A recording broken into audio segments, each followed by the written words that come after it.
Hey guys, welcome back to the video.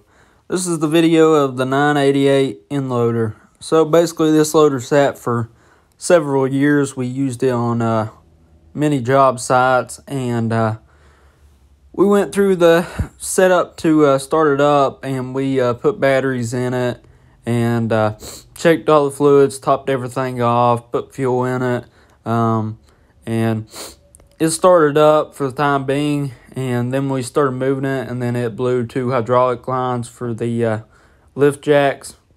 And so then I started to replace them, and it was actually a fairly easy job. The one side was the one that I could actually get to very easily. And then the one that I'm showing in this part of the video was actually the harder one. And the reason why I don't have the best videos of this whole video is because I didn't actually plan on making a video out of this.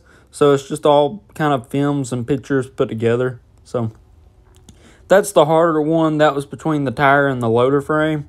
So it was very hard to get and hold they're like moon clamps or half moon clamps or whatever. And to hold them and then push them together and then put your bolt on and start it on the other side. So I had to wait till I could get other tools, and it was almost about 10 o'clock that night, so I just packed on up and went on home.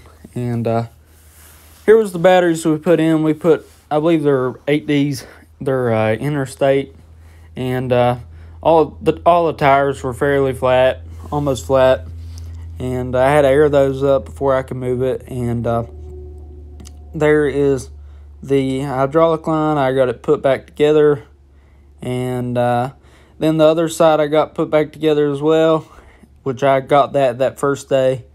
And I was showing it looks like that they have replaced the hydraulic lines on the other side as well. And it looks like all the front ones were new, so that was a good thing. And there's the 2 hydraulic lines. You can see them, the one on the inner and the one on the outer.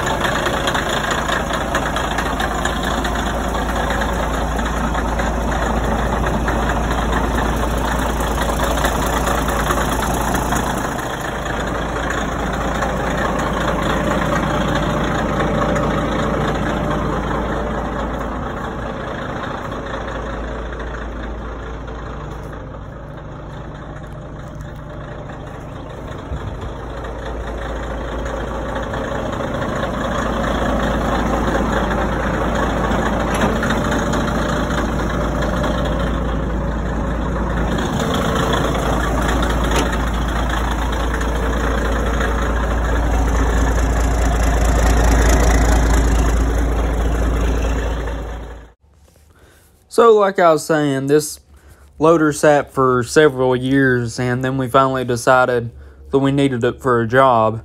And so we went to get it fixed up and get it ready to work. And it seemed like it was dead. It seemed like it didn't have no power to it. So with that being said, I had to change fuel filters and, the whole 9 yards to get it to where it'd be ready. And here was me trying to start it. It don't like starting without ether, so it just sat and cranked and cranked and cranked. But anyhow, so we needed it for a job to level out a lot, and it would have made it much quicker with this 88 because it's big loaded. So we got it ready, and we trimmed it down to where we needed it, and we could tell it didn't have no power whatsoever. So when we got it out to the lot to do what we needed to do, it died on us, and we couldn't ever get it started back. So hopefully this summer I got more work I can do to it. So I'll keep y'all uploaded on it and everything. If y'all like these videos, just let me know.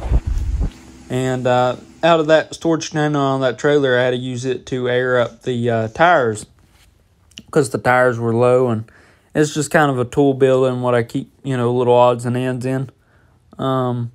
So, yep, you can see in this film where the lot that we leveled out. So we done it with a backhoe and a mini excavator. So we handled a lot of rocks, as you could see.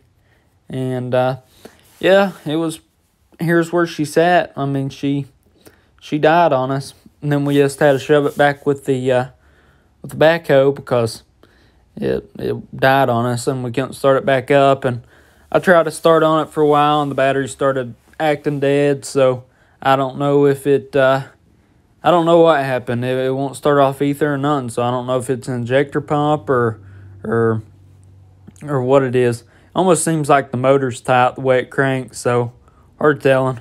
But anyway, we're going to get back at it this summer and see how that turns out and see what it is. So like I was saying in this video, I replaced the secondary and the primary fuel filter, and there's a screener in that little container over to the side. I replaced it, and anyhow, the injector pump, it says it has hour meter on it, which obviously this ain't accurate to the machine, but it might be accurate to the injector pump. It has like 2,000 hours on the injector pump, which possibly means it's been a rebuild. So I don't know. I'm gonna have to get back over and look at it later in the summer because kind of tied up right now. So